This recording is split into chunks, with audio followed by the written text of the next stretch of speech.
Assalamualaikum warahmatullahi wabarakatuh. Perkenalkan, nama saya Ival Nurhakim Fajar Saputra dari kelas reguler D Agribisnis Fakultas Pertanian Universitas Galuh. Di video kali ini saya akan menjelaskan perbedaan antara respirasi dan fotosintesis. Respirasi merupakan suatu proses reaksi katabolisme yang memecah molekul-molekul gula menjadi molekul anorganik berupa karbon dioksida dan air. Proses respirasi ini mengeluarkan energi kimia yang disebut ATP sebagai energi penggerak dari respirasi. Respirasi juga terdiri dari rangkaian banyak reaksi dari komponen-komponen yang masing-masing dikatalisasi oleh enzim yang berbeda-beda. Reaksi respirasi juga dapat dilambangkan dengan rumus yaitu C6H12O6 plus O2 tanda panah 6 CO2 plus H2O plus energi.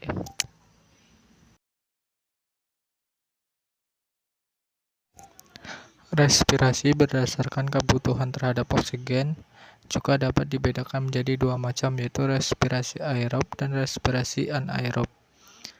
Respirasi aerob yaitu respirasi yang memerlukan oksigen, penguraiannya lengkap sampai menghasilkan energi, karbon dioksida, dan uap air. Pada respirasi aerob terjadi proses pembakaran atau oksidasi glukosa secara sempurna dan akan menghasilkan energi dalam jumlah yang besar, yakni 36 ATP.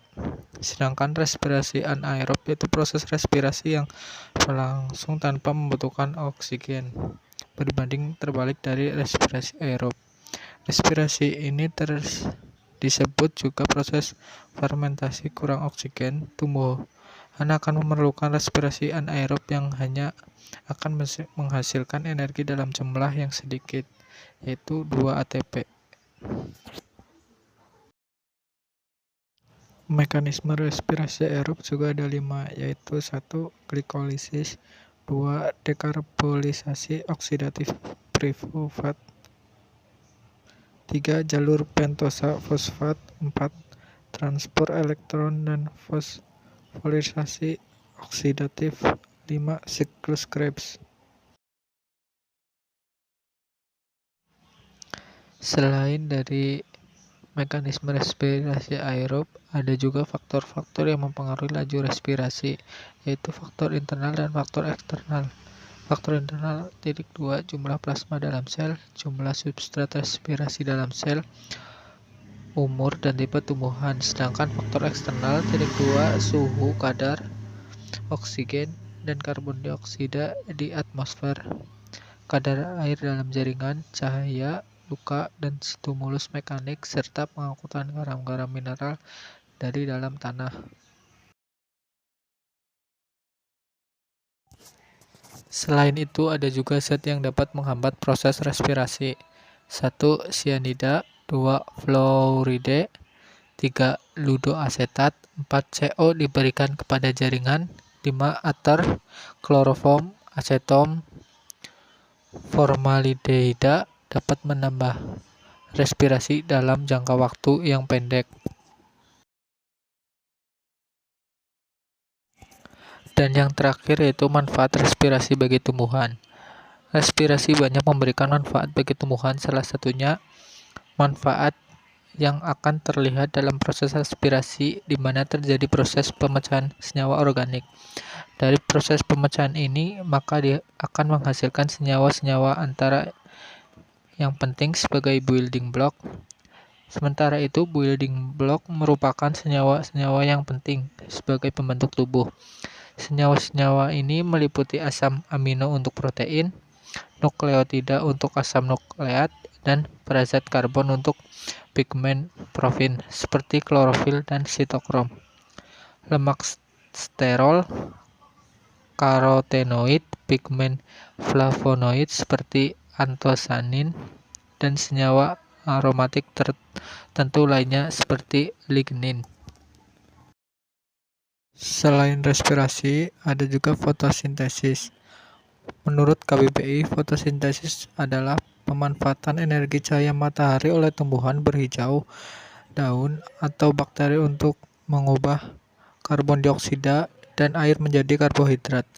Tumbuhan hijau ini membuat makanan sendiri melalui proses biokimia pada klorofil dengan bantuan cahaya matahari.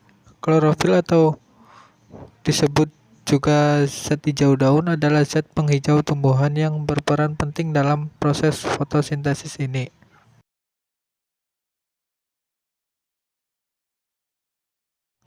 Selain itu, banyak sekali manfaat dari fotosintesis. Antara lain, manusia dan hewan juga mengonsumsi beberapa jenis tumbuhan hijau. Manusia dan hewan yang mengonsumsi tumbuhan hijau secara otomatis juga akan mendapatkan manfaat seperti protein. Selain itu, proses fotosintesis pada tumbuhan juga bermanfaat bagi lingkungan karena membutuhkan karbon dioksida.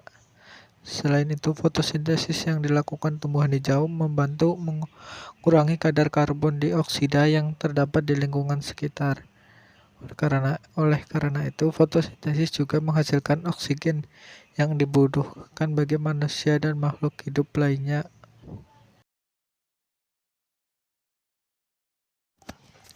Perbedaan antara fotosintesis dan respirasi yaitu respirasi adalah proses di mana makhluk hidup mengonversi oksigen dan glukosa menjadi karbon dioksida dan air sehingga menghasilkan energi. Tidak memerlukan kehadiran sinar matahari dan selalu terjadi dalam organisme. Respirasi terjadi pada sel mitokondria. Sedangkan fotosintesis adalah proses di mana tanaman membuat makanan mereka sendiri dengan mengubah energi cahaya menjadi energi kimia. Klorofil dalam daun mengubah karbon dioksida, air, dan mineral menjadi oksigen dan glukosa. Fotosintesis terjadi di kloroplas. Proses ini merupakan proses pembentukan energi untuk semua organisme hidup baik secara langsung maupun tidak langsung. Jadi kesimpulannya, perbedaan antara fotosintesis dan respirasi yaitu fotosintesis membutuhkan energi dan menghasilkan makanan, sedangkan respirasi memecah makanan dan melepaskan energi. Selain itu, tanaman memerlukan fotosintesis dan respirasi, sementara hewan hanya melakukan respirasi saja. Sekian video pembelajaran dari saya. Apabila ada kekurangan, saya mohon maaf. Wassalamualaikum warahmatullahi wabarakatuh.